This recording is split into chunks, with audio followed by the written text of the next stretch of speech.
Welcome to the Business Talk podcast. I am your host Deepak from India. We are honored to welcome Dr. John Horn, Professor of Practice in Economics at the Olin Business School, Washington University in St. Louis, as our distinguished guest on today's podcast.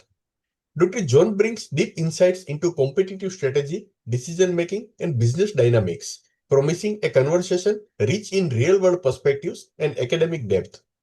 Before joining Olin Business School, Dr. John served as a senior expert in the strategy practice at McKinsey and Company, based in Washington, D.C. During his 9 years with the firm, he advised clients across diverse industries and regions on competitive strategy, corporate and business unit planning, and wargaming workshops. Dr. John has conducted more than 100 war game sessions and designed a suite of simulation exercises to help organizations navigate the complexities of strategic decision making and resource relocation. Prior to McKinsey, Dr. John was an adjunct professor at the Robert H. Smith School of Business, University of Maryland, and worked as a consultant at Ernst& Young LLP, where he assisted major US financial institutions with fair lending compliance. He began his career as an economic consultant with the Brettel Group, focusing on economic expert testimony in litigation support, including antitrust and patent infringement cases. Dr. John earned his PhD and MA from Harvard University and his BA from the University of Michigan. In this episode, Dr. John Horn shares insights from his acclaimed book, Inside the Competitor's Mindset: How to Predict Their Next Move and Position Yourself for Success. It's my now pleasure to welcome Dr. John Hart to the conversation. Dr. Thank you so John, much for having me. we are truly honored that you have accepted our invitation and delighted to have you with us today. Thank you. I appreciate it. It's great to be here. Professor, you emphasize the importance of understanding why competitors act, not just what they do. What inspired you to focus on this deeper level of strategic thinking, and how did your experience at McKinsey shape that perspective? I've always been interested in playing games, and I was always creating games with my brother and sister when I was young. And part of what I've always found interesting about games or contests is understanding how someone else is going to play the game, both to learn for my own knowledge, potentially better ways that I could play the game, but also to help me understand how I should play against them. And it really started to take off in terms of the business world and the competitive dynamics in business when I was at the firm at McKinsey, because I would often see companies tell me that there was no way they could understand their competitors because their competitors were irrational and they didn't make sense. They didn't do the right thing. They didn't do the rational thing. And it always sort of confused me because these were competitors that my clients, who were big companies, were focused on and thought of as competitors. And it was confusing to me why a competitor that was irrational and didn't make correct decisions ever got to be big enough to be a competitor for my client.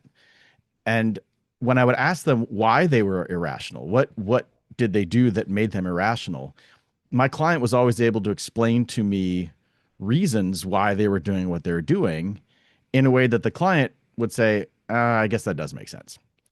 So it wasn't an exception. It was the rule that I was having a lot of clients, a lot of companies I worked with say they're irrational, but then they were able to explain to me exactly why the competitor was doing what they're doing. And I think it's a really important part of strategy. When we think about strategic frameworks, when we think about developing strategy, we focus a lot on ourselves. What are our assets? What are our resources? What are our strengths? What are our weaknesses? What are the things that we can do better than others? When we look at even Porter's 5 forces, sort of assumes we look at other competitors, but then it comes back to, and so therefore, what does it mean for us? And what I always sort of focused on and thought was really a critical part that was missing was there's someone else playing the game too. And if we look at the world from their viewpoint, we don't have to agree with them. We don't have to do what they do, but it helps us be a better player ourselves. Professor, the book introduces cognitive empathy as a key to competitive insight. How can leaders cultivate cognitive empathy within their strategy teams? And what are the most common barriers you have seen in doing so? So in the book, I talk about empathy as different from sympathy. So a lot of times when I would talk to companies about how you understand your competitor or why to understand the competitor, I would get, comments like, well, I don't want to feel sorry for them, or I don't have to like them, or I don't have to be happy for them. And I said, that's sympathy. You don't have to sympathize with your competitor. You don't have to make choices to make them feel better, but you have to empathize with them so that you can see the world from their perspective. And a lot of times we get those two mixed up just in general. We think of what is empathy as sympathy, when in fact, empathy is just, I feel what you feel. I understand why you're feeling the way you're feeling. But there's this sense of empathy, which is more on emotions. So you're sad, so I'm sad. You're happy, so I'm happy. I'm empathizing with you emotionally. And that's sort of necessary in a way to think about competitors, but that's not really at the strong focus in terms of business. But and I didn't come up with this term, cognitive empathy is this way of thinking about not I understand or I feel what you feel. It's I understand why you made your decision. I can look at the decision from your perspective. I can look at the if I was you, if I was sitting in your chair, if I was running your company, I understand. I can understand why you did what you did. And to me, that's the core of it, which is I don't have to like what you did. I don't have to feel sorry if you're doing poorly. I don't necessarily have to do the same things you did. But I want to ask that question of if I was running your company, if I had your assets and resources and capabilities, and if I had your background, if I had all the things that go into you making the decision, what would I do if I was you? And if I would have done the same thing you did, now I understand you. And again, it's not so I can do it myself. It's so I understand how you're going to play the game. If you're aggressive, I know how to defend myself. If you're passive, I know where to attack. So the cognitive part of the empathy is not the feeling emotional part. It's how is your brain operating to help you make a decision? And the empathy part is I want to think about that decision making from your perspective. Very insightful. Professor, you described three frameworks for getting inside a competitor's mindset. Mhm. Could you walk us through one of these frameworks with a real world example of how it has changed a company's strategic decision? So the core framework in the book is one that I developed with two colleagues. We jointly wrote a paper about it, and the concept is there are four questions you need to ask. Well, three questions, then a fourth step. And the first question is, what do they say and what do they do? What are your pay attention to your competitors? Don't ignore them. Listen to them, look at them, watch what they do. This is the core of what most companies think of as competitive intelligence. I'm just going to gather data on who they are and what they've done and what they say, which is great. You need to start there. The next step, though, is to say, and this is where you start to get in the cognitive empathy part, is I understand what you've said and done. I understand the things you have done in the past. But now I want to look forward because that's what strategy is all about. The what have you said and what have you done is looking in the past. And that's where patterns can help finding sort of you always make a new choice at the beginning of the year. You always focus on physical assets instead of intangible assets or whatever it is. I know the pattern. The second question is, okay, but what resources and assets and capabilities and competencies do you have? What are the things that you would use to make your strategic move in the industry?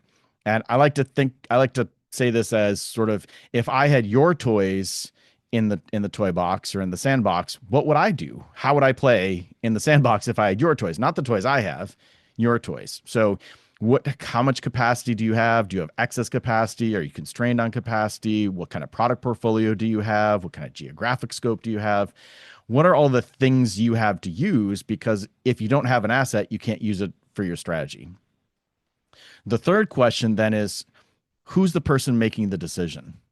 And part of that is we often look at our competitors as a black box, but they're human beings inside of it. And at one part of that is where in the organization is the decision being made? Sometimes you can figure that out by thinking about the competitor's choice. So if it's a decision about pricing, generally it's going to be the chief marketing officer or someone who's responsible for pricing. But sometimes if you understand that the sales force at your competitor has a lot of discretion in terms of pricing, that's who you need to pay attention to in terms of what prices they're going to charge. So where in the organization are decisions being made? And the second part of the question, again, is the empathy part. What's your background? What's your functional background? What's your industry background? What's your educational background? All of that stuff influences how you see the world. And I've seen this a lot. As one example, I was helping a client in the basic chemicals industry. So very much about capacity and costs and large customers. It was a B2B business. And they called me and asked for help because they were going into negotiations with one of their customers. And the customer had just hired as the head of purchasing someone who used to work in big box retailing. And they said, that's not our industry. And to their credit, the client, they said, we think something different is going to happen and that they're going to play the game differently because of their background and experience. And I said, that makes a lot of sense. Let's talk about it. And as we started talking about how do big box retailers work and what do they focus on and how do they think, I said, does that sound similar to what this person is doing or what your customer is starting to do? And they said, absolutely. I said, that's why they hired this person. They didn't hire this person because of their chemicals knowledge. They hired them because of the big box retailing knowledge. They want that person to use that information. So when there's a new CEO, what's their functional experience? If they were a marketer throughout their career, they're probably going to run the company using marketing ideas and tactics and tools because that's what they know. And in particular, because the board hired them because of that experience, that's what they're going to fall back on because that's probably why the board hired them. So looking at who that person is and what their background is can give you a lot of information about how to play the game. The analogy would be if I was playing chess with you, I'd want to know, have you ever played chess before or not? If you've never played before, I know I can probably crush you because if I have any experience and you don't know. But if you said, oh yeah, I've been playing since I was 5 years old and I've won 27 tournaments in the last 3 years, I know that I'm probably not going to win because you're still a person playing chess against me, but your experiences and your background and all the things you bring to bear is different than how I would approach it. So that's the third step. And then the fourth final step is make a prediction and then follow up and see how you did. Understand what they have, what they've said, what they have, who's making the decision, and make a prediction. If you follow up and your prediction was right, then you're pretty much on the right track of understanding how they make choices. If you're wrong, go back and diagnose. Oh, they used this warehouse that we forgot they had. Or, oh, that's right, they just hired a new person to lead their pricing team. Make another prediction based on the new information, track it. If you made a better prediction, great, you're on the right track. So it's about a continual process of understanding, not a static one time.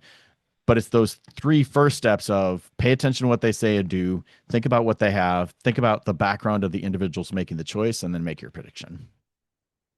Professor, many firms invest heavily in competitive intelligence, yet still get blindsided. Where do most organizations go wrong? Data collection, interpretation, or culture? Not data collection.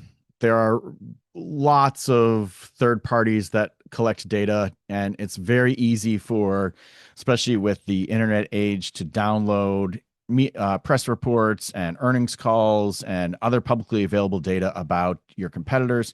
There are, for most industries, there are companies which collect pricing data or market share data or capacity data, investment data, whatever it is. So you can get data, and most companies do this.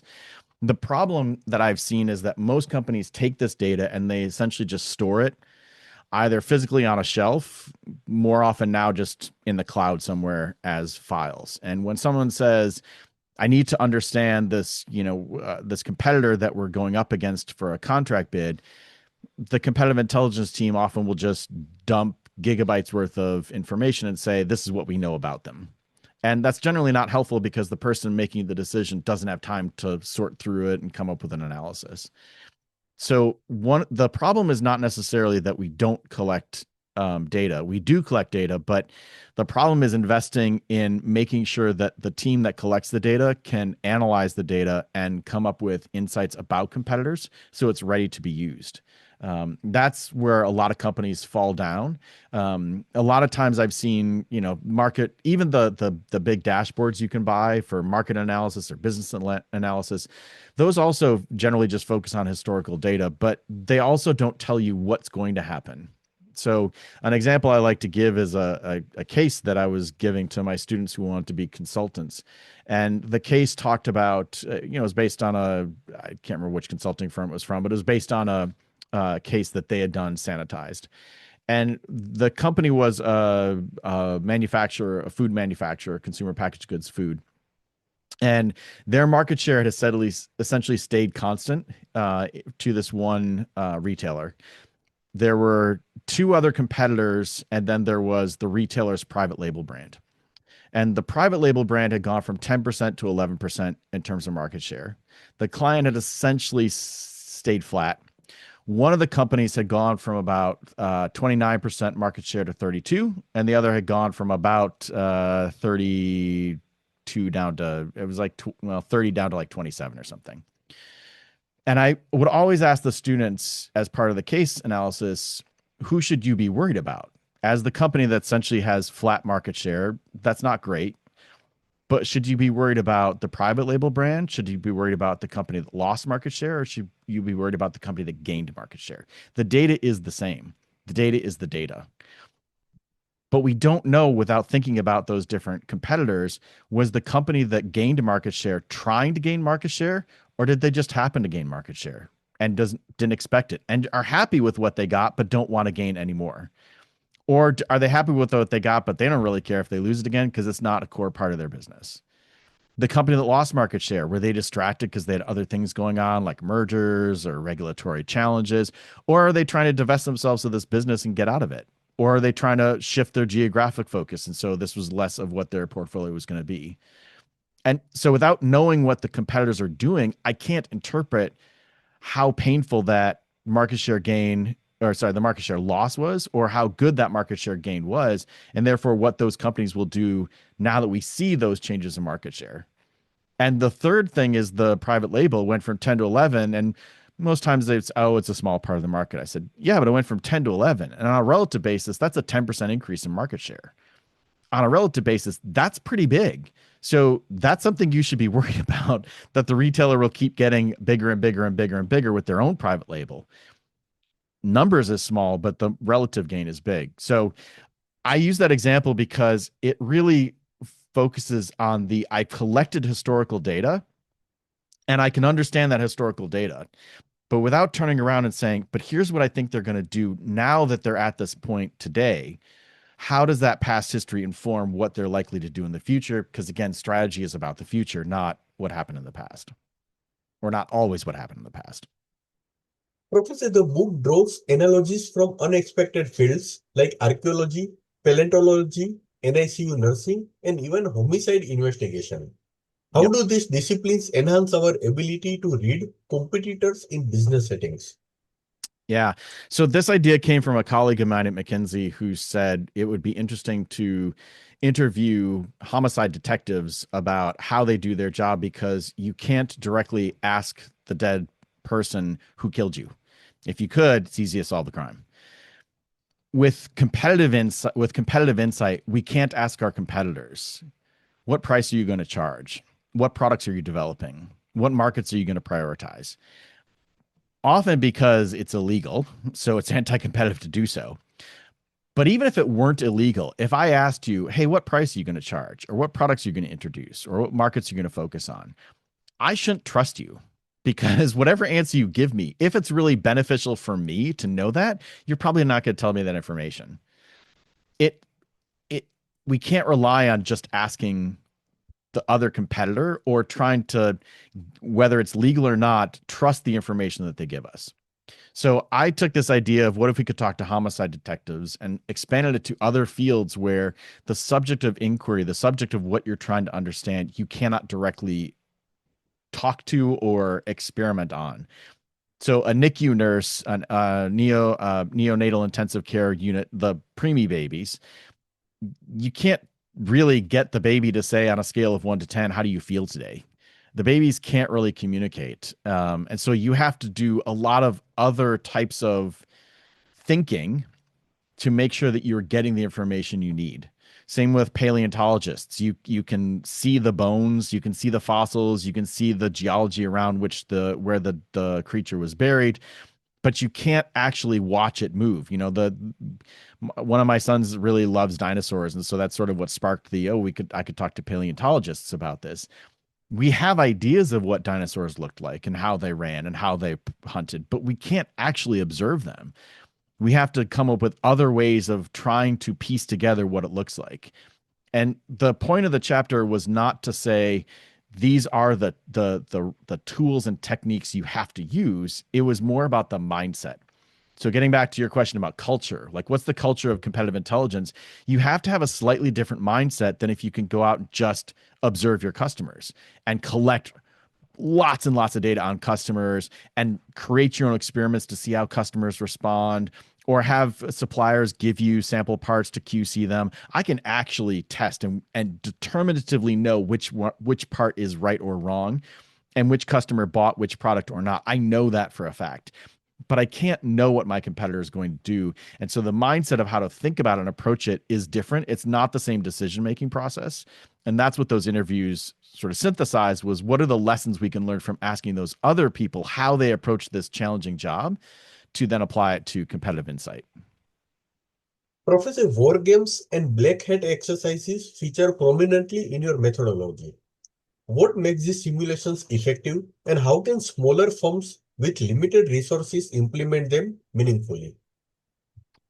War game concepts come from the military. Militaries have been doing this for centuries, which is I'm going to take half of my army and tell them to pretend they are the enemy, and they get to use the weapons the enemy has, they get to use the tactics the enemy has, they get to use whatever we know about how the enemy likes to fight, and then we're going to have a mock battle. And that allows me with our army to test out different things. What if we attack first? What if we actually flank from both sides? What if we wait for you to attack us and then encircle you? I can try lots of different things to see what works and what doesn't before I get on the actual battlefield, and it's literally life or death. I win or lose.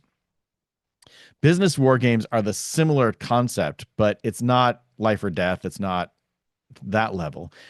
But what a military war game analogy of I'm going to ask some of my army to role play the other side, the other army. In a business war game, you ask some of your team to role play a competitor, and we can expand. Mostly, we use this for competitive type of insight, but you can expand this to role playing a regulator or role playing a partner, supplier you're negotiating with. Anytime you're trying to understand how another player, another organization, another individual is going to react to you and which strategies are good or bad for you. Doing a war game, a simulation beforehand helps you eliminate all the things you know will likely not work so you can focus on the ones that do. So when we build war games, we design them to focus on the question at hand. It's grounded in the basics of game theory. So who are the different players that matter for this decision? What are the choices they can make in terms of pricing or product or geography or partnerships or M&A or whatever? What are the payoffs? So how much do they get if they make certain choices and we make certain choices? And then importantly, and this ties in with the rest of the book, what are the objectives? So in business, we often assume that the other company's objective is to increase profits. But from one of the surveys that was in the book and from work I've done with companies over the years, it's not true that every competitor or every company even is trying to always maximize net present value or long-term profits. There's always in the back of the mind, that's why we think this choice matters, but a short-term market share improvement doesn't necessarily lead to longer term profitability or increased net present value. So thinking about what that company is trying to do will then guide the team playing them into what's the best thing to do. So if I'm trying, if the other company is told, the role play company is told, try to maximize profit margin, well, they're probably going to focus on increasing prices and going after customers that have higher incomes, et cetera. If they're trying to increase market share, they're going to be cut price.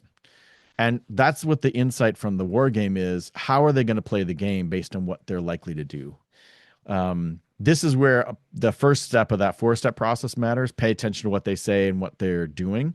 Earnings calls, pronouncements from the leadership, even analyst reports of what they expect the company to do are good indicators of objectives and where the company is going to focus. And my experience has been I've never run a simulation where the client or the company or the individuals I've been doing this with have said that is not at all how they behave. That was totally wrong. That's not realistic. In fact, more often than not, I've had before the game clients come and say there's no way because they're irrational. We can't replicate them and play like them because who could play an irrational person? But after the exercise, come back and say that was really, really accurate. That's almost spooky how accurate it was. So war games are really helpful because it's an implementation of the cognitive empathy concept. You actually have to run and simulate an environment, their company for them. So what would you do? How would you approach the question? And that then helps us as an organization when you come back and think about the world from our perspective, how should we go about making our strategic choices? Professor, you advocate for building a dedicated competitive insight function. Mhm. What does an effective version of that look like in practice, and where should it ideally sit within an organization? Yeah. So let me go back actually, because I remember you had asked how does a company without a lot of resources do wargaming or black hat exercises? Um,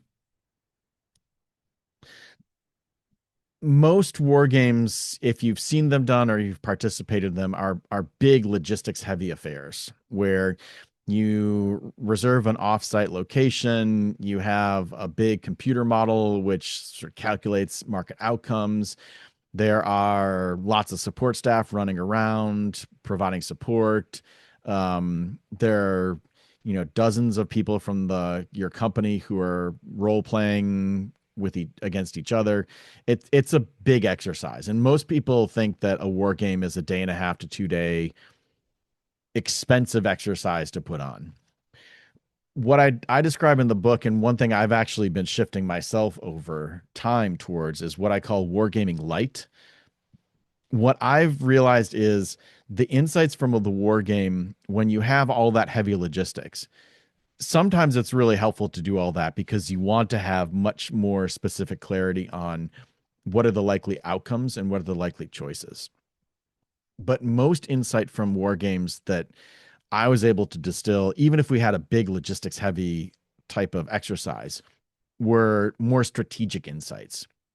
I know that the competitor in Indonesia is the one that's most likely to enter first. What day are they going to enter? What specific price point are they going to enter? Which particular, shelf on the retailer are they going to put their product on? I really don't care. It really doesn't fundamentally matter. I know I've got to pay attention to them, and I got to start paying attention competitively to them to see it looks like now they're going to enter our space, our geography. The strategic insights from doing the simulation. Who's going to move? Why do they move? So, Deepak, you just role played our major competitor. Now, put our hat back on. Think about the world from our perspective. Why did you play the game that way? Why did you make those moves? They felt very realistic. You did a good job. What was going on in your brain to help you make those decisions?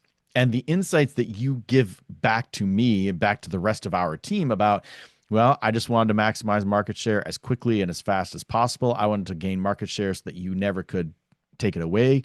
That was constantly about market share, market share, market share, market share. And everything I did was to get market share. I ignored profitability completely. That's insightful. I, how much, was it 12.2% or 12.4% market share? Doesn't really matter at some point. What really matters for most situations, yes, sometimes I need to know if it's a 12.2 or 12.4. Sometimes I need to know that level of granularity. But for most cases, I just want to know How do you think is the competitor? What types of strategic moves are you most likely to take? Which of the did the objective make sense to you in terms of the choices you've made in the past and how we were told to think about role playing them? Were the outcomes ones that made you feel good, or did you still feel like you couldn't do it? And in particular, as you were role playing them, were there things in the simulation I did not let you do that you were thinking, oh, if only I could have made this partnership with a retailer, if only I could have, made a partnership with this entertainment company to use their characters on our product, whatever. That's hugely insightful because now I know something else to start looking at you as a competitor to think about. So understanding that war game light and that war game insight, yes, sometimes big logistics heavy exercises are needed. But if you think most situations, I just need to understand directional. I just need to understand strategically how you think about the world. In that case, I can assign, if I have a team of 4 or 5 sort of direct reports or colleagues that I meet with every quarter, I can assign one of them to a different competitor. And every quarter, I want you just to keep track of that company you were assigned for. Have an alert on your phone every time news comes up that that company did something. Every day, you have like a 5-minute sort of review of what they did, new announcements, changes in leadership, whatever it is.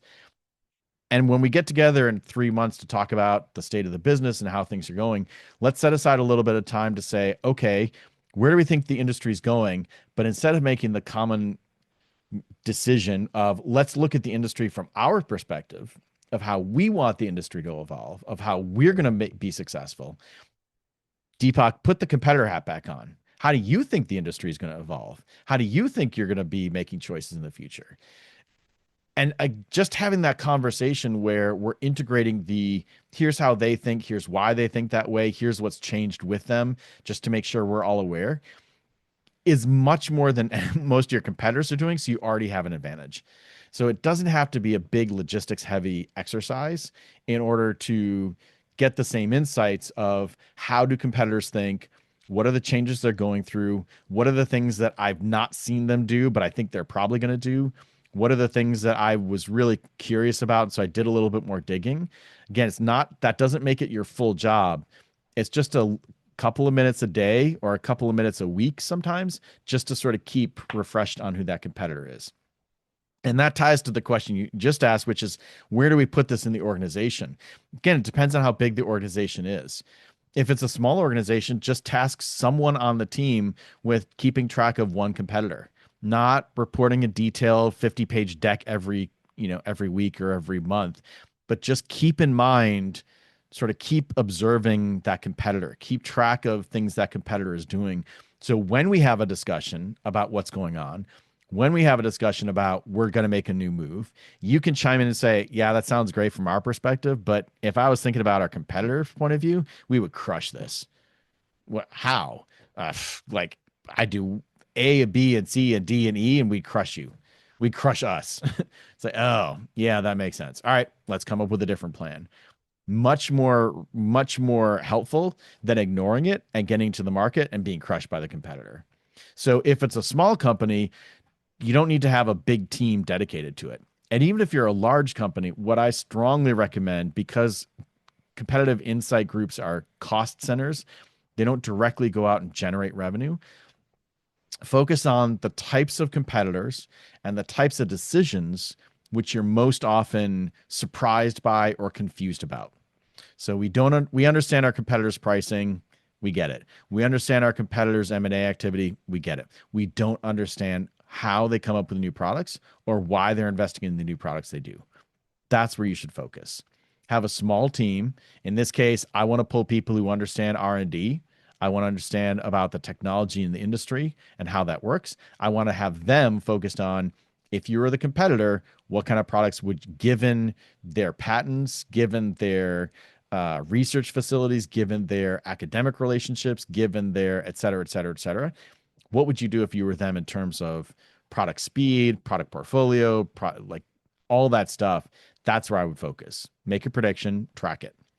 And once you get good at doing that, you're going to have more people come back and say, okay, great. Now that we understand their new products, can you help us understand the pricing that they will do with those new products? Great. Now I'll add that capability on. So I talk about in the book about earning the right. It's the entrepreneurial code of earn the right to grow. Earn the right to grow your competitive insight function, where the organization will demand more and more insight as you prove that what you do is helpful and impacts the strategic choices of your organization.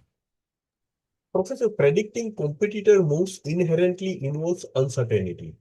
Mhm. How do you recommend balancing analytical rigor with the creative intuition that good prediction requires?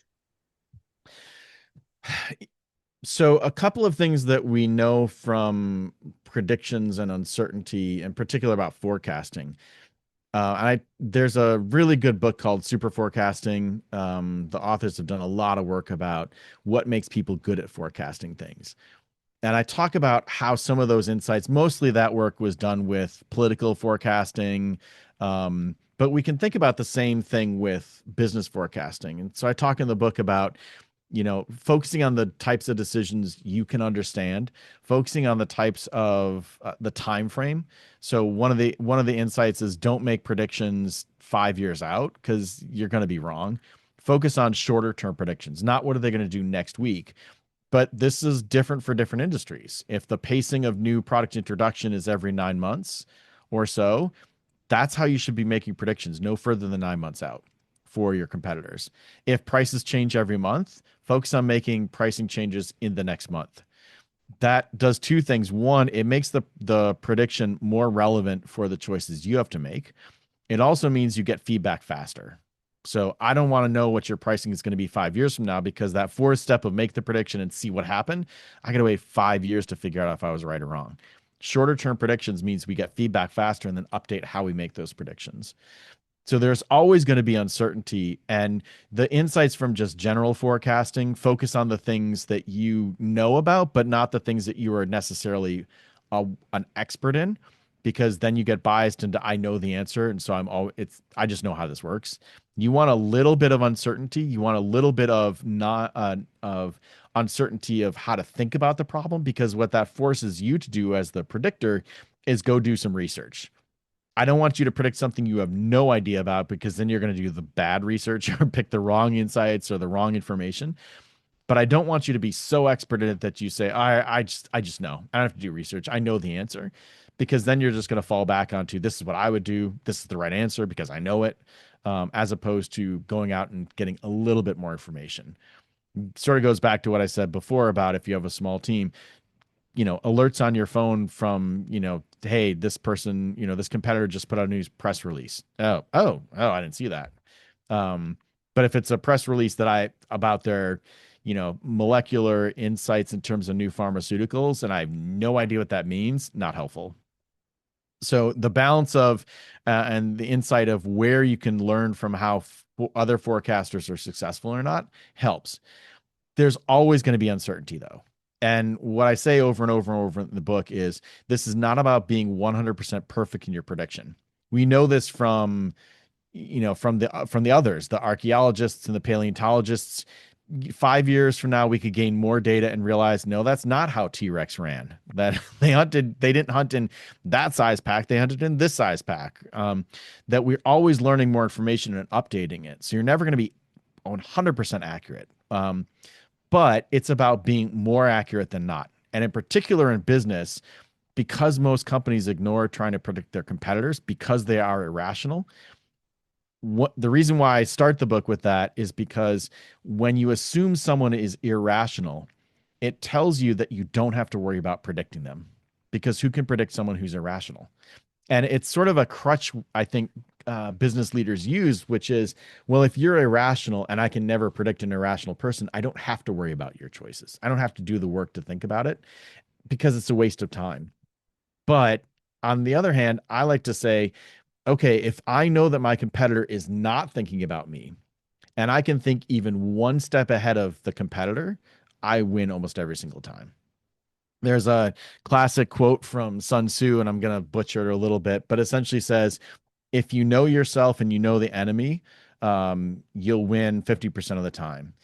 If you know yourself but not the enemy, you'll win. No, if you know yourself and the enemy, you'll win all the time. You're going to win because you know how they're going to play. You know what you can do to win. If you know yourself but not the enemy, you'll win about half the time. If you don't know yourself or the enemy, you lose every single time. And the point that is you've got to focus on how the enemy's gonna fight the battle. And if you don't, you're definitely gonna lose. So when we think about this in business, if I ignore my competitor, I'm at a disadvantage. And if you, on the other hand, try to understand even a little bit, even if you get rid of 20% of that uncertainty about how they're going to move, you are so far ahead of how they're playing the game that you won't win every single time. But business isn't about winning every single time, it's about winning more often than not. Professor, you have studied how competitors react to first moves. In your view, what distinguishes a bold strategic move that succeeds from one that provokes damaging retaliation? Yeah. So with I just finished teaching my students about game theory and how to use game theory to think about strategic moves. I One of the things I was asked to do early on when I was thinking about this competitive sort of dynamics and how to guide people with thinking about it was to come up with a list of here are 5 different types of competitors. And if you understand which type is your competitor, you'll understand how they will move. And I see how that's a simplifying way of understanding big company, large market share, large profitability. They're probably going to make these types of moves. I get how that sort of makes sense, at least for better than not trying to understand them.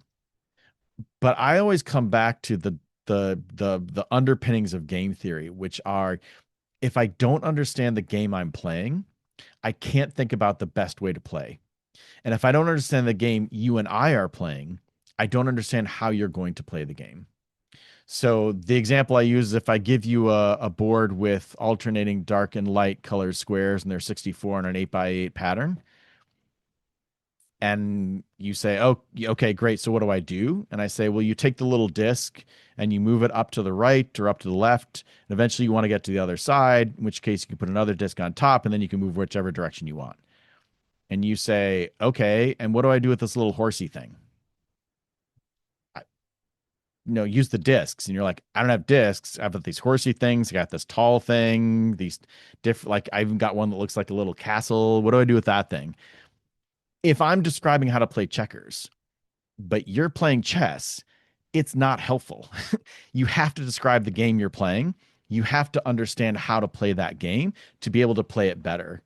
So when I think about first mover or second mover advantage, there's a game that I actually play with my students where I say, okay, let's role play this game out where the incumbent moves first and then play it where the entrant moves first. And it's partially just to get in their mind of how to think about solving the way the game should be played and the outcome it comes about.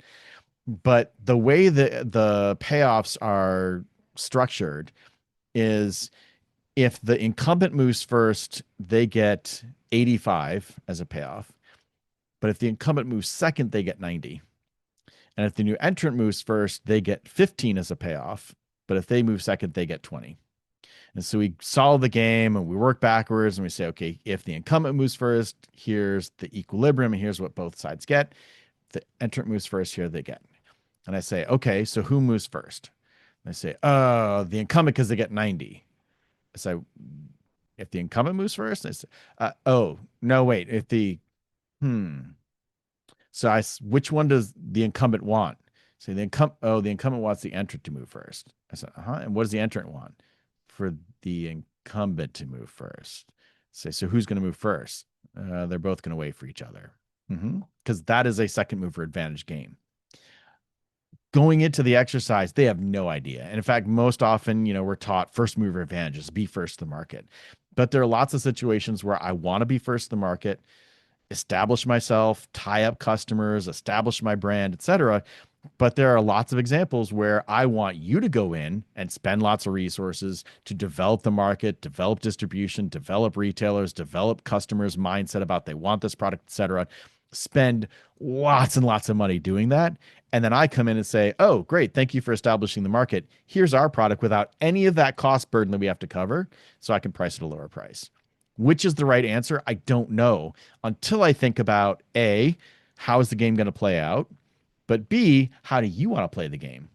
Do you have a lot of resources already invested in the country you can leverage to expand and entering into this other segment? Or would it be starting from scratch? If you're starting from scratch, you're going to play that game completely differently than if you already are in the market in some way with some resources and assets you have to play. And if you just got hired as the chief strategy officer or the head of corporate development or the head of business development, and every place you had been was about entering new markets, I know you're going to be entering new markets. I know you're going to do it and probably do it well because that's your experience and that's your background. But if you're the head of marketing or head of operations and you've never worked in another country before, that also informs how you're going to not be able to play the game because you don't have that experience. So I am not a believer that first mover or second mover is always better, or first mover if these conditions in the market are true, because it ultimately comes down to who are the players playing that game in that market construct. And sometimes you're going to have the advantage and sometimes they're going to have the advantage. Knowing that then says, okay, so what should we do about it? Professor, I'd like to conclude this episode with one last question. Mhm. Finally, thinking like the competition can sometimes risk over identification or groupthink. How Mhm. can leaders maintain objectivity while deeply immersing themselves in a rival's perspective? So two things that I think help with that. Number one is one of the reasons I don't like doing the really highly technical build out a computer model to estimate what market share and profitability is going to be is because when the model predicts a point estimate on market share or profits or outcomes that seem certain because, well, the model predicted it, we then tend as humans to focus on that number. That's what the model predicted. Whereas in War Game Light, it's about directional. We're going to have an increase, a significant increase, a marginal increase, a huge decrease in our market share. It's hard for us to then say, oh, and that's 7.85% increase in market share. Our brains don't go there because it's not a very, very, very specific number. The anchoring bias says if I give you a number, you focus on that number. So it's not to say we never have to do that kind of estimation and we never build out those discounted cash flows and pro formas. Yes, we do that eventually. But when the game is designed to first lead to those specific numbers, we lock in and it's hard for us to step back and say, okay, but directionally what's going to happen. And we see that the war game analogy in military is it never gets to the point where I know specifically this soldier has to leave this number of seconds before that soldier fires their gun before, because once the battle starts, the old adage of the war plan lasts just as good enough until the fighting starts. But if I have insights into which types of moves or which type of assets or which types of timing matter, I'm going to be better able to adapt and adjust than if I just stick to the plan, which is no longer going well. So I think same thing with business. We can debias ourselves. Not that details and numbers don't matter, but when we're predicting competitors, don't think about the point. As you said earlier, there's still uncertainty around that point estimate. So try to stay away. Think about ranges. Okay, we're going to get between 4 and 5% increase in market share. Great, that's helpful. So the second thing to think about is when you're doing exercises simulating someone else or even thinking about the competitor, don't stop there. Always come back to the question of what does that mean for us? You're always coming back into our world of how we look at the situation.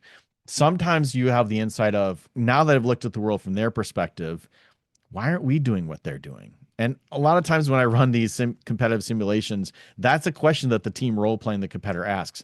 Why can't we do that first? Because we never thought about it because we hadn't looked in the world from their perspective. Great.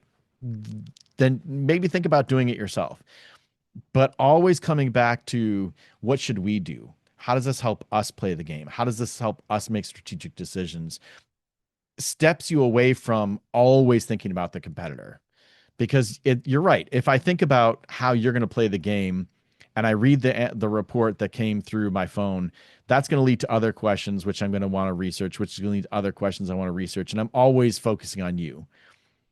Take small amounts of time and then step back and say, what does that mean for us? Because it refocuses you on what you want to do and how you're going to play the game, not always focusing on what the other side does. Can't ignore them, but you can't obsess about them either. Thank you, Dr. John, for sharing your insights on how to think like the competition and stay one step ahead. Inside the Competitor's Mindset offers a powerful framework for strategic foresight in today's fast-changing markets. We truly appreciate your time and depth of perspectives you have brought to this conversation. Thank you once again for joining me today. Thanks for having me, Deepak. I appreciate it.